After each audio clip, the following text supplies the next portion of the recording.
چونکہ اللہ تعالیٰ اس کتاب کا خود مصنف ہے تو اللہ تعالیٰ نے اس کا تعارف بھی یوں کروایا، ذالک الکتاب لا ریب فیہ، یہ ایسی کتاب ہے جس کے بارے میں شک نہیں ہے، کسی قسم کی شک کی گنجائش باقی نہیں بچتی کہ پتہ نہیں یہ کسے کہانیاں سچے بھی ہیں کہ نہیں، یا پھر یہ کہ جو تنبیہات ہیں، جو خوشخبریاں ہیں، جو عمل کرنے کے لیے کہا گیا، جو منع کردہ کام ہے، پتہ نہیں یہ صحیح ہے کہ نہیں، ان پہ عمل کر کے ملے گا کہ نہیں، یا یہ تو شاید ان لوگوں کے کام تھے، ان لوگوں کے جو تھے یہ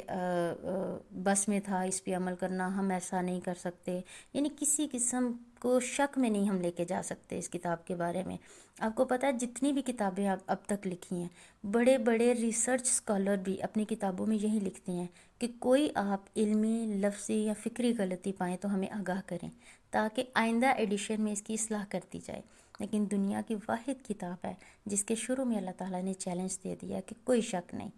کوئی غلطی ہے تو نکال کے دکھاؤ۔ آپ ایسے نہیں کر سکتے کہ پتہ نہیں اس میں جو بھی لکھا ہے وہ صحیح ہے کہ نہیں، جو تنبیہات ہیں، جو خوشخبریاں ہیں، جو احکامات ہیں، جو اوامر اور نہیں ہیں، وہ سب پتہ نہیں کس حد تک ٹھیک ہے، نہیں ایسا نہیں کر سکتے۔ یا یوں نہیں کر سکتے کہ جو چیزیں آپ کے مطلب کی ہیں آپ ان پہ عمل کریں یقین رکھ کے، اور جو چیزیں آپ کے خلاف جا رہی ہیں، آپ کو مشکل لگ رہا ہے ان پہ عمل کرنا، آپ ان کو شک کی لسٹ میں لے جائیں کہ اچھا دیکھی جائے گی۔ یعنی آپ کسی قسم کا شک نہیں پیدا کر سکتے کہ پتہ نہیں یہ کتنے فیصد سچ ہے، یقیناً 100% سچ ہے، کیونکہ اس کے بارے میں اللہ تعالیٰ نے چیلنج کر دی ہے۔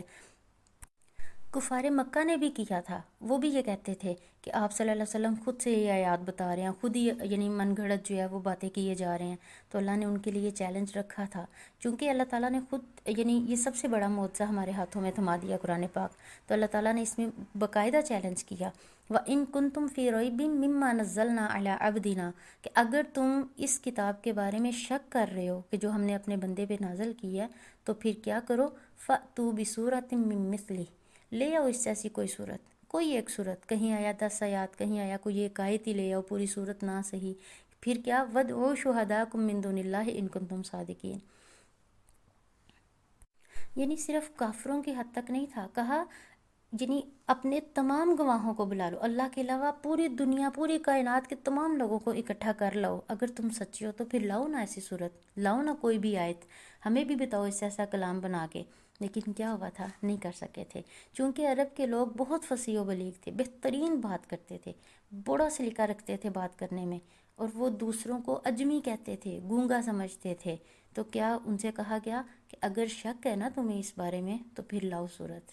صدیاں بیت گئیں، زمانے گزر گئے، اعتراض کرنے والوں کی ہڈیاں بھی قبروں میں گل گئیں، لیکن قرآن مجید کے مقابلے میں کوئی ایک آیت بھی نہ لا سکا۔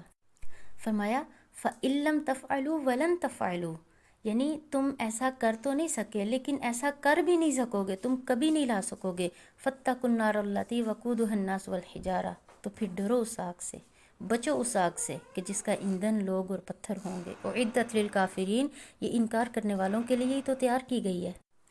چونکہ ہمارے پاس مضبوط دلیل ہے، قرآن پاک ہمارے ہاتھوں میں ہے، کافر عاجز تھا، قرآن کا مقابلہ نہیں کر سکتا تھا، انہوں نے بڑی بڑی سازشیں کی مسلمانوں کے اندر،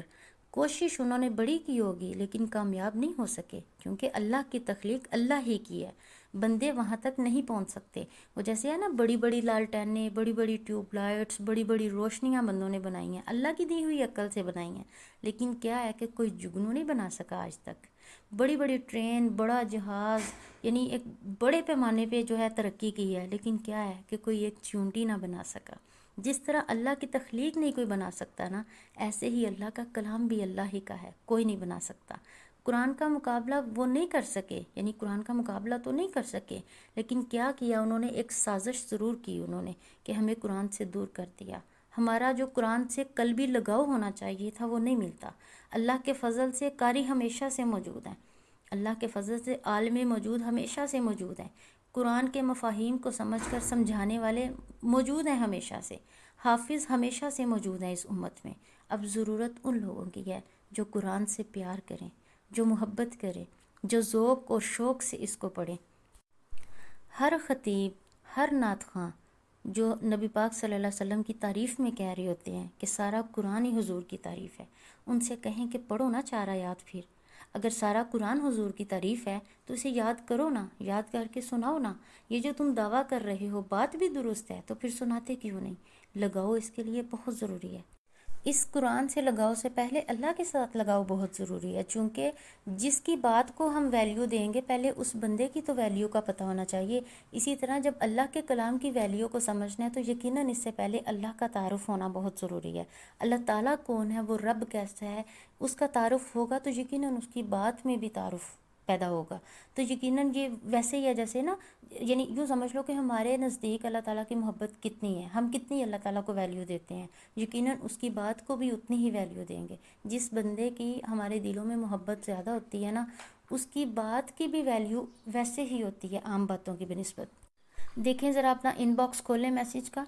واٹس ایپ کا ان باکس کھولیں، اب کسی میسیج فوراً پڑھتی ہیں یقیناً جس کی بات آپ کے نزدیک اہمیت کے حامل ہوتی ہے، اب یقیناً اس کا میسیج سب سے پہلے جو ہے وہ اوپن کریں گی۔ اسی طرح یہ قرآن پاک ہمارے پاس اللہ تعالیٰ کا میسیج ہے، 30 پاروں میں بند یہ میسیج ہماری ہی زندگی کے لیے ہے، ہمارے ہی جینے کے طریقے لایا ہے، ہمیں ہی خوشخبریاں دے رہا ہے۔ لیکن کیا ہے کہ چونکہ ہمیں اللہ تعالیٰ کا تعارف نہیں، ہمارے دلوں میں وہ محبت نہیں، ہم لاکھ بڑے بڑے دعوے کریں اللہ کی محبت کے، لیکن چونکہ وہ مقام نہیں ہمارے دلوں میں اللہ تعالیٰ کی محبت کا، تو جس کی وجہ سے اس کلام کا بھی مقام نہیں بن پاتا۔ تو اس لیے اپنے آپ کو تھوڑا سا اجاگر کریں، اللہ تعالیٰ کی محبت کو تھوڑا سا اجاگر کریں، تو پتہ چلے گا کہ اللہ تعالیٰ نے اس میں کتنے اہم میسیج دیے ہوئے ہیں۔ یعنی تھوڑی سی محبت پیدا ہوگی نا تو یقیناً ہم اللہ تعالیٰ کی اس میسیج کو کھول کے دیکھیں گے۔ صدیاں بیت جاتی ہیں، اتنے سال گزر گئے ہیں، تو کبھی دل میں آیا ہی نہیں کہ اللہ تعالیٰ نے میسیج بھیجا ہوا تھا، ابھی تک یہ نوٹیفیکیشن پڑا ہی نہیں۔ ہم پتہ ہے کئی دفعہ نوٹیفیکیشن نیچے جو جا چکے ہوتے ہیں تو بعد میں ہمیں یاد آتا ہے وہ نوٹیفیکیشن آیا تھا، پھر بھی ہم سارے پڑھ چکے ہوتے ہیں،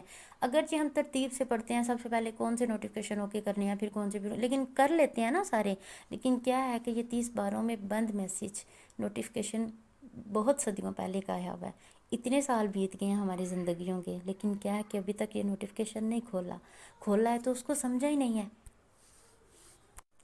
ہم اپنا وقت ادھر ادھر ضائع کرتے رہتے ہیں، سب کچھ سیکھ لیا ہم نے، سب کو سیلفی بنانی آ گئی نا، سب کو فوٹو لینی آتی ہے نا، واٹس ایپ بھی چلانا آتا ہے، یوٹیوب میں بھی ماہر ہیں، فیس بک بھی چلانی آتی ہے، نہیں آیا تو قرآن پڑھنا نہیں آیا، ذوق ہی نہیں، شوق پیدا کریں۔ جس طرح موبائل کا علم آپ کے ذہن میں انسٹال نہیں ہوا نا، سیکھا ہے آپ نے، اسی طرح قرآن کا علم بھی انسٹال نہیں ہوگا، سیکھنا پڑے گا۔ جیسے موبائل یکدم نہیں چلانا آیا، ٹھیک ہے، جوں استعمال کیا، جوں اس کے ورژنس کا پتہ چلا، جوں اس کے فیچرز کا پتہ چلا، آپ نے اس کو سیکھا ہے۔ قرآن بھی آہستہ آہستہ آ جائے گا پڑھنا، اس کے لیے دل و دماغ کا دروازہ تو کھولو، اس کو ویلکم تو کرو، اس کا حال تو پوچھو۔ اب ایک بار اس کا حال پوچھ کے دیکھو، ساری زندگی یہ آپ کا حال پوچھتا رہے گا، آپ کو کبھی بیمار نہیں ہونے دے گا، کبھی آپ کو ڈپریشن میں نہیں جانے دے گا، کبھی آپ کو غم نہیں لاحق ہوگا، کبھی آپ خوف زدہ نہیں ہوں گے۔ کبھی اس کو کھول